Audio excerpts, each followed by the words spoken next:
Bonsoir à toutes et à tous, samedi 17 mai, il est l'heure de l'info. Ce week-end, le Lac du Der a lancé sa saison estivale avec la 3e édition du Move au Der, un rendez-vous familial et sportif rythmé par des animations, des concerts et plus de 50 activités. À Lémont dans la Meuse, le béton laisse place à l'art urbain grâce au festival Cop & Graph. Pour sa 4e édition, cet événement porté par la communauté de communes de la Coparie transforme les murs en toiles géantes. À Rizeaucourt, en Haute-Marne, l'entreprise Daubenton et Fils réalise l'une des étapes clés de l'élaboration du champagne, le dégorgement, une opération délicate que nous avons suivie. Une capsule temporelle enterrée à Saint-Dizier à l'occasion des 80 ans de la disparition d'Anne Frank. Nous recevons ce soir des professeurs du collège qui portent le même nom pour nous en parler.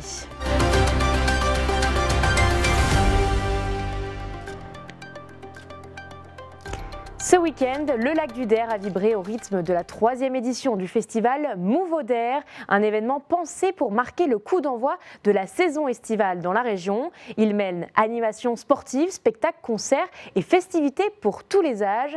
Parmi les temps forts de ce week-end, les Olympiades du Der, une compétition amicale où des familles, des amis et même des voisins se sont dépassés. Retour en images avec Nicolas Fontaine et Gaël Bossu. Ici, place à la concentration. Il faut viser, tirer et atteindre la cible et peut-être même le centre. Malgré le temps nuageux, l'atelier tir à l'arc attire des curieux. Une première activité pour entrer doucement dans le rythme d'une journée sportive mais conviviale. Moi, c'est un peu dur, oui, parce que ça fait quand même pas mal au bras. J'ai pas les bons gestes pour viser correctement sur la cible. C'est l'un des 8 ateliers des Olympiades du Move au Der. Pour cette journée, les encadrants proposent de découvrir leur sport gratuitement. Non, c'est absolument pas difficile. Les premiers arcs de débutants sont à peu près entre 10 et 12 livres. C'est-à-dire, ça fait vraiment pas grand-chose en poids. Et de toute façon, les cibles sont très près. Notre but, c'est de faire augmenter le nombre de licenciés dans le tir à l'arc. Quelques mètres plus loin, la slackline attire, elle, les plus téméraires. Le défi, avancer sur une sangle tendue entre 2 arbres. L'équilibre est précaire, les chutes fréquentes. Mais l'activité semble plaire à cette famille qui recommence encore et encore. Sur ce stand, les participants changent de sport toutes les 20 minutes. 2 autres groupes sont en train de tester la course d'orientation et le canoë. Non, il y a vraiment plusieurs profils. On a évidemment des sportifs qui viennent chercher du score, de la performance. Et puis, il y a aussi des familles ou des groupes d'amis qui sont surtout là pour le côté récréatif. Et c'est ce qui nous plaît. Avec plus de 50 activités proposées, des concerts gratuits et un spectacle pyrotechnique, le Move au Der est pensé pour attirer une nouvelle génération de visiteurs et donner une image dynamique et sportive du territoire. Ce festival est ancré dans la tête des gens. On lance la saison, vous pouvez tester plusieurs prestataires. Le feu d'artifice, le spectacle pyrotechnique est vraiment attendu. C'est toujours un événement quand il y a un feu d'artifice sur le lac. Beaucoup de gens l'attendent et l'apprécient. On a quand même pas mal de morosité en ce moment et on a envie de donner le sourire aux gens. Ce qu'on aménage, les équipements que l'on crée, il faut pouvoir que les touristes en prennent possession. Et donc là, tous les voyants sont au vert. On a eu un très bon démarrage de saison avec des week-ends, avec la météo. Et si la météo est au beau fixe toute cette année, ça devrait être une saison exceptionnelle. L'an dernier, 15 000 visiteurs ont répondu présent. Cette année encore, la promesse est la même, bouger, partager et faire rayonner l'un des plus grands lacs d'Europe. Du béton brut à l'art urbain, il n'y a parfois qu'un coup de peinture et c'est le cas sur les murs de Lémont. La communauté de communes de la Coparie a accueilli la 4e édition du festival Cop & Graph, un rendez-vous qui mêle concerts, culture de rue et fresques murales. Objectif, mettre en lumière les graffeurs locaux qui sont souvent cantonnés aux friches industrielles. Le but est aussi d'impliquer les jeunes dans la création artistique. Léo Martin a suivi un artiste local en pleine préparation. C'est dans les rues de Lémont, 4e ville haute du festival Cop & Graph, que les bombes de peinture transforment les murs en toiles géantes. 400 visiteurs sont attendus pour cette nouvelle édition d'un événement qui mêle concerts, culture urbaine et surtout street art en grand format. Guillaume vient ici depuis 6 ans. Le graphe est pour lui plus qu'un loisir, une passion viscérale, un engagement esthétique et social. Chaque fresque raconte une histoire. Le but, c'est de faire le maximum de marqueurs, de repères pour être assez précis. Et puis après, c'est un travail de patience, de suivre chaque repère, de savoir où le dessin va passer sur chaque repère et puis de refaire patiemment, quoi. On va remplir en couleurs avec les couleurs qui ont un rapport avec l'histoire du village, justement. C'est pas choisi au hasard, on va surtout mettre beaucoup d'orange et de jaune, rapport aux Tuileries pour le orange et le sable pour le jaune. Il faut compter entre 10 et 15 heures pour partir de zéro sur l'ordinateur pour imaginer le croquis, jusqu'à la réalisation et puis le final devant le public. Ce festival est porté par la communauté de communes de la Cauparie qui ambitionne d'ancrer ce rendez-vous dans la durée, chaque année dans une ville différente du territoire. L'objectif est clair, faire sortir de l'ombre les talents urbains, souvent confinés aux murs invisibles de friches industrielles. La mise en avant donc des graffeurs, ces personnes qui généralement travaillent sur des friches industrielles dans l'ombre. On a souhaité depuis 4 ans les mettre en avant sur l'ensemble du territoire. Alors l'idée c'est de créer un circuit touristique du graphe pour mettre en avant donc encore une fois le travail des graffeurs, mais aussi le patrimoine qui soit cultuel ou culturel sur le territoire de la Cauparie et le territoire verniculaire et également forestier et végétal. Chaque graphe qui est représenté dans les communes rappelle l'histoire d'une partie de la commune. Cette année encore, les élèves de l'école locale ont aussi mis la main à la bombe. Encadrés par des artistes confirmés, ils ont esquissé leurs premiers traits sur les murs des établissements et ont laissé une trace, un souvenir de leur passage. Et c'est un commentaire de Nicolas Fontaine. C'est une étape incontournable dans l'élaboration du champagne. À Rizeaucourt, en Haute-Marne, l'entreprise Daubenton et Fils procède en ce moment au premier de ses 4 dégorgements annuels. Une opération minutieuse qui mobilise une dizaine de personnes. L'objectif est de préparer les bouteilles à la commercialisation. Célia Richard a suivi le processus. 35 000 bouteilles par an, 1008 en 2 heures. L'entreprise Daubenton et Fils est en plein dégorgement de son champagne. Un processus qu'ils effectuent 4 fois dans l'année et qui leur permet de mettre en bouteille leurs cuvées afin de les commercialiser. Depuis 7 h du matin, salariés, prestataires et amis sont venus prêter main forte. D'abord, les bouteilles sont placées goulot en bas dans un bain à moins 27 degrés afin de former un glaçon. Puis le glaçon est expulsé lors de l'ouverture par la pression. Ensuite, les bouteilles passent par la doseuse qui permet de recompléter le niveau et de sucrer le vin. Pour terminer, les bouchons finaux sont installés sur les bouteilles ainsi que les muselières avant d'être remués puis lavés et séchés. Aujourd'hui, nous réalisons un dégorgement, c'est-à-dire que nous terminons les bouteilles. Le dégorgement consiste à éliminer le dépôt qui se trouve dans la bouteille, qui a été formé lors de la prise de mousse. Donc on ajoute des sucres et du levain. Les sucres sont mangés par les levains et qui donnent donc une pression de l'ordre de 7 kg, l'équivalent d'un pneu de camion dans la bouteille. Et automatiquement, comme c'est une réaction chimique, vous avez un dépôt.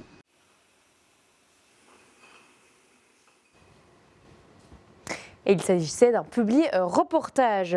C'est une action plutôt rare sur notre territoire, l'enfouissement d'une capsule temporelle. Cela a été réalisé dans un collège de Saint-Dizier et on en parle avec des professeurs que j'ai rencontrés il y a quelques jours.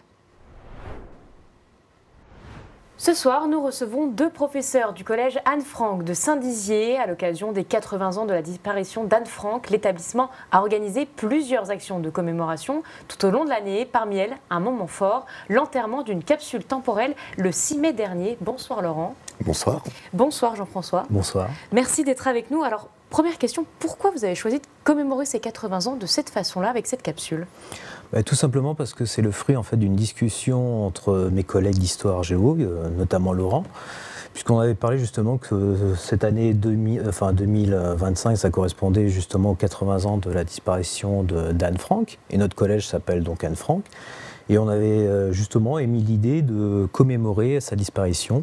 Et donc, on a pris rendez-vous avec monsieur Abassa, le principal du collège, qui a proposé en fait de déposer une capsule temporelle, puisque justement, il estimait que ça allait représenter un événement beaucoup moins lourd que justement de faire un dépôt de gerbes classique, comme on peut voir dans les commémorations, surtout dans un milieu scolaire. Et c'est vrai que ça laissait une note d'espoir pour l'avenir. Alors, il y a quoi à l'intérieur de cette capsule ? Eh bien, il y a de nombreuses choses dedans. Donc, vous avez des messages d'élèves, vous avez bien évidemment des photographies, des différentes options et sections sportives qu'il y a à Anne Frank. Vous avez bien sûr un buste réalisé par une imprimante 3D en technologie. Vous avez aussi un portrait d'Anne Frank qui a été réalisé avec une intelligence artificielle. Vous avez bien évidemment des journaux, vous avez aussi des prospectus pour justement permettre donc aux futurs élèves et peut-être aux futurs enseignants du Collège Anne-Franck d'ici quelques années, c'est-à-dire dans 20 ans, de voir par exemple l'évolution des prix. Donc il y a évidemment beaucoup de choses, des messages d'élèves pour les élèves du futur et bien évidemment tout un tas de productions d'élèves et aussi d'enseignants, y compris lorsqu'on a réalisé par exemple la capsule temporelle et évidemment les discours qui ont été prononcés ce jour-là et aussi un exemplaire du journal d'Anne Frank puisque les élèves ont fait des lectures lors de la cérémonie. Donc tout un panel de ce qu'on peut trouver aujourd'hui qui peut-être n'existera plus dans 20 ans. Est-ce qu'il y a des choses, des objets qui vous ont particulièrement touché dans cette capsule ? Alors moi j'ai pensé à certains élèves qui me disaient peut-être que dans 20 ans on va venir avec nos enfants. Donc moi j'ai envie de mettre un stylo. Le stylo d'aujourd'hui, avec peut-être des motifs publicitaires. Et je me souviens d'une fille qui me disait, voilà, peut-être que mes enfants vont le voir. Je pense aussi à une playlist avec les chansons que les élèves écoutent actuellement, là, en 2025. Et disent, et quand on va l'ouvrir en 2045, on va pouvoir montrer à nos enfants ce qui se passait exactement à notre époque. Voilà, c'est les objets qui m'ont bien marqué. Alors vous avez dû voir effectivement plein d'objets à l'intérieur. Quand vous avez lancé le projet, quelle a été la première réaction des élèves ? Il faut leur dire, on va enterrer une capsule qu'on n'ouvre pas dans 20 ans. Qu'est-ce qu'on leur dit ? Comment ils réagissent ? Le but, c'était une manière un petit peu originale de leur faire connaître Anne Frank aussi. On est dans un collège, Anne Frank, et on s'est rendu compte qu'aujourd'hui, c'est un personnage qui a été complètement oublié. Et l'idée d'enterrer des choses, c'est presque de l'archéologie contemporaine. Voilà, au Collège Anne Frank, on a une option archéologie. Parfois, et on l'avait fait il y a quelques années, on a enterré des objets et 2 ans après, on va enlever la terre pour voir ce qui s'était passé. Et là, cette archéologie contemporaine, c'est en 2025 on enterre et on va voir en 2045 qu'est-ce qui reste, mais aussi peut-être l'état de détérioration peut-être de certains objets. Pour nous, c'était ça qui était aussi important. Comment vous les avez trouvés ? Investis à fond dans le projet ? Ou est-ce que certains avaient des doutes, ne savaient pas comment procéder ? Évidemment, dans ce genre de projet, il y a toujours des questions qu'on se pose. Par exemple, qu'est-ce qu'on va mettre dedans ? Qu'est-ce qu'on va laisser pour 2045 ? Alors évidemment, il y a des productions d'élèves, il y a aussi des productions de nos collègues. Et c'est vraiment un moyen, je pense, aussi de réfléchir à nos traces que nous laissons, y compris dans notre société de tous les jours. Comme le disait mon collègue, effectivement, un stylo, par exemple, c'est quelque chose d'anodin, mais c'est vrai que d'ici là, peut-être que ça aura évolué. C'est laisser un témoignage, une marque de notre époque. Quels sont les messages que vous souhaiteriez transmettre finalement, vous avez peut-être écrit certains dans cette capsule, quels sont ceux qui, selon vous, doivent être retenus par les personnes qui vont ouvrir cette capsule ? On serait tenté de dire plus jamais ça, puisque effectivement, il est vrai que ce qu'a vécu Anne Frank, ça sert bien évidemment d'exemple à l'horreur qu'a subie cette jeune fille, puisque c'est une adolescente, à peu près du même âge que nos élèves qui fréquentent le collège. Et donc, on laisse derrière un message d'espoir à ce propos et on espère qu'à travers cette capsule, dans 20 ans, les élèves qui liront les messages, ce qu'on aura mis, les objets qu'ils verront, qu'ils exposeront peut-être, et comprennent derrière tous les combats, tout l'espoir qu'a pu mettre Anne Frank lorsqu'elle a écrit son journal, qui a voulu laisser une trace en fait. Et c'est exactement ce que nous on souhaite. C'est ce que vous souhaitez. Est-ce que les élèves l'ont compris aussi comme ça ? C'est difficile de dire à des élèves, voilà, il y a 80 ans, cette jeune fille a vécu effectivement des atrocités. On transmet ça 20 ans plus tard, les élèves le comprennent ça ? Oui, et je pense qu'on peut aborder tous les sujets avec eux. Ce phénomène de la Shoah, l'extermination des Juifs, c'était une manière, en utilisant Anne Frank, comme on l'a fait déjà au collège avec Colette Rosen, c'est une manière de montrer que ce sont des jeunes de leur âge qui ont souffert. Et quand plutôt que de parler dans l'absolu de l'extermination des Juifs, de prendre des jeunes filles de leur âge, c'est quelque chose qui les touche parce qu'ils arrivent plus ou moins à s'identifier. Dernière question très rapide, comment ça va se passer en 2045 ? Qui va ouvrir cette capsule ? Qu'est-ce qui est prévu ? Pour l'instant, on n'a pas prévu grand-chose, mais moi j'ai envie de venir. Voilà. Et plusieurs fois, j'ai dit aux élèves, venez avec vos propres enfants. Et je pense que ça va être quelque chose d'émouvant parce qu'on a fait des photographies. Je pense que dans 10 ans, on pourra faire une exposition où on va montrer des photographies. Et dans 20 ans, on va ouvrir. Et je pense que ça va vraiment être un très très grand moment pour les élèves et pour le collège. Le rendez-vous est pris donc à dans 20 ans. Merci d'avoir été avec nous. Merci. C'est la fin de votre édition. Merci de nous avoir suivis. Tout de suite, la météo. Demain, dès 12h, vous retrouverez Cyril Viguier pour le grand JT des territoires. L'information continue sur puissancetélévision.fr. Bonne soirée.